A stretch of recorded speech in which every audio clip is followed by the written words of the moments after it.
శ్రీశైలం ఆలయం 12 జ్యోతిర్లింగాలలో ఒకటి మరియు 18 శక్తి పీఠాలలో ఒకటి. ఇది హిందూ మతంలో ఒక ప్రత్యేకమైన మరియు శక్తివంతమైన ఆధ్యాత్మిక ప్రదేశంగా నిలిచింది. కైలాష్లో ఒకసారి శివుడు మరియు పార్వతీదేవి తమ కుమారులు గణేశుడు మరియు కార్తికేయులను ప్రేమ మరియు శ్రద్ధతో చూసుకున్నారు. వారి కుమారులు పెద్దవారవుతున్న కొద్దీ ముందుగా ఎవరినకి వివాహం చేయాలో నిర్ణయించుకోవాల్సిన సమయం ఆసన్నమైందని శివుడు నిర్ణయించుకున్నాడు. పార్వతీదేవి వారి జ్ఞానాన్ని పరీక్షించడానికి ఒక సవాలును ప్రతిపాదించింది. వారు తమ కుమారులకు ప్రపంచాన్ని 3 సార్లు చుట్టి రావాలని ఆదేశించారు. శక్తివంతుడు మరియు దృఢ సంకల్పం కలిగిన కార్తికేయుడు తన నెమలిని ఎక్కి ఆకాశంలోకి ఎగిరి ప్రయాణాన్ని పూర్తి చేయడానికి నిర్ణయించుకున్నాడు. ఇంతలో గణేశుడు ప్రశాంతంగా చేతులు జోడించి తన తల్లిదండ్రుల చుట్టూ 3 సార్లు ప్రదక్షిణ చేశాడు. ముందుగా ప్రయాణాన్ని పూర్తి చేసే వారు ముందుగా వివాహం చేస్తానని అని శివుడు ప్రకటించాడు.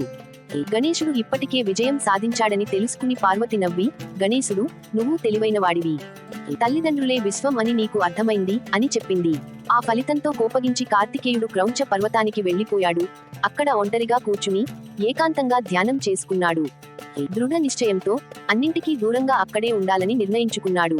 శివుడు మరియు పార్వతీదేవి క్రౌంచ పర్వతానికి వెళ్లారు. మా కొడుకుకు మేము కావాలి, నేను ఇక్కడే ఉంటాను అని శివుడు ప్రకటించాడు. మల్లికార్జున స్వామిగా అవతరించాడు మరియు పార్వతి తమ భక్తులను ఆశీర్వదించడానికి మరియు రక్షించడానికి భ్రమరాంబ దేవిగా నివసించింది. శివ పురాణం ప్రకారం మల్లికార్జున అనే పేరు ఎలా వచ్చిందంటే, మల్లిక అంటే మల్లె పువ్వు, పార్వతీదేవిని సూచిస్తుంది. అర్జునుడు శివునికి మరో పేరు. భ్రమరాంబ అనే పేరు సంస్కృత పదం భ్రమర నుండి వచ్చింది, అంటే తేనెటీగ. భ్రమరాంబ దేవి కథ ఒకటి ఉంది. అరుణాసురుడు అనే భయంకరమైన రాక్షసుడు చాలా శక్తివంతుడు. 4 కాళ్ల కలిగిన అరుణాసురుడు భూమిని భయపెట్టడం ప్రారంభించాడు.